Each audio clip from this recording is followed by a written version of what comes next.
勉强。最近有朋友提问，勉强这个词是什么意思呢？在我解释勉强这个词的用法之前，我们先来看它的发音。勉3声，强也是3声。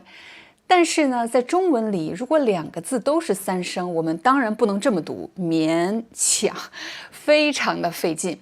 所以呢，我们应该读勉强，2声，勉强。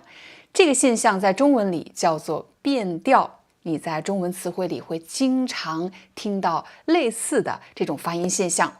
那现在我来解释勉强这个词的意思。比如最近呢，我的孩子他参加了一个我们城市当地的长跑比赛，活动结束之后呢，这个活动举办方给他送了一个 T 恤。这个 T 恤我能穿吗？我试了试这个 T 恤啊，我勉强能穿上。勉强能穿上是什么意思呢？就是指这个 T 恤吧有点小，我差一点就穿不上了。你说不能穿吧，也可以，但是穿上呢有点小，我勉强能穿上。我再给你一个例子，比如我们去买鞋，我们试穿了这个鞋子之后，感觉怎么样呢？这个鞋子很大吗？很小吗？还是怎么样？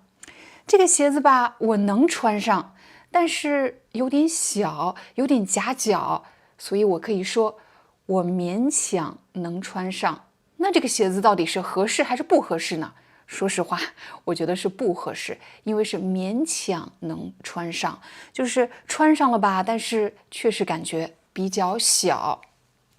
所以现在请你想一想，在你的家里，比如你的鞋子、你的衣服，有什么东西是你可以勉强能穿上的呢？我们再来看下一个例子。我这里有一个插头，这个东西呢是插座，就是在墙上的那个东西，插座。我发现我用了很大的力气啊，我勉强能插上。你看到了，就是指能插上吗？可以插上，但是我要用很大的力气才能插上。刚才的几句话呢，有一个共同点，比如这件衣服我勉强能穿上，这个鞋子我勉强能穿上，还有呢，这个插座我勉强能插上。有的朋友可能会问了，那是不是我在用勉强的时候后面一定要有一个上字呢？其实跟勉强没有直接关系，跟这个动作有直接的关系。比如穿上，对吗？穿上衣服，穿上鞋子，把这个插座插上去，跟这个动作有关系。我来给你个例子，比如我这里有一个手提包，这个手提包比较小，我现在呢想把这个写字板放进我的包里，我能放进去吗？我这个勉强能放进去。你看，勉强能放进去，后面没有上这个字，所以呢，其实关键点是在于那个动作，放什么？我勉强能放进去。我再给你个例子，假设我要把这个包挂起来，但是这个钩子太高了，我垫着脚尖，勉强能挂上。我垫着脚尖，勉强能挂上。上这个字的出现是因为我要把这个包挂上去。我们再给大家几个例子来学习勉强这个词。假设你刚刚考完 HSK5， 我肯定会问你考得怎么样啊？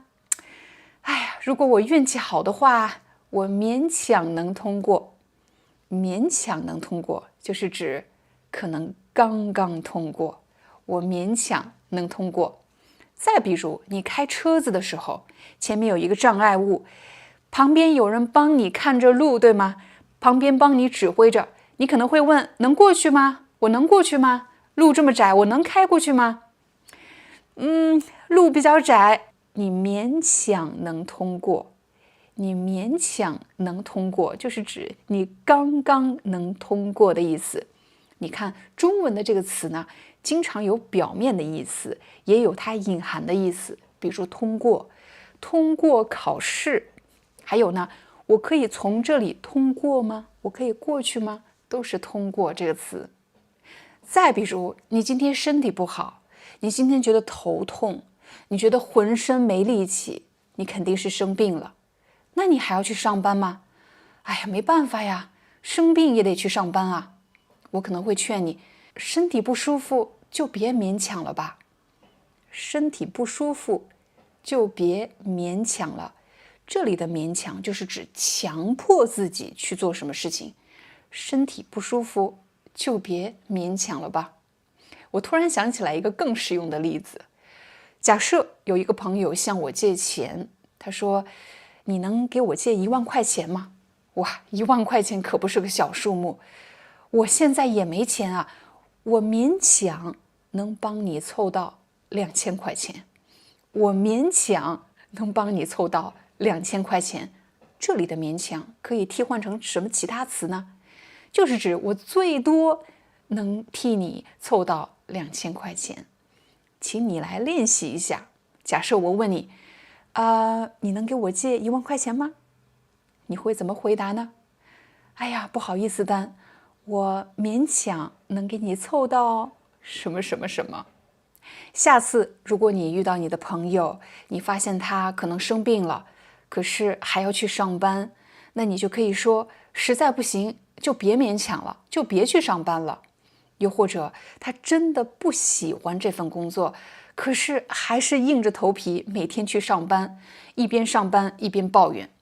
你也可以说，如果你实在不喜欢这份工作，就别勉强了，干脆辞职吧，换一份工作。你学会了吗？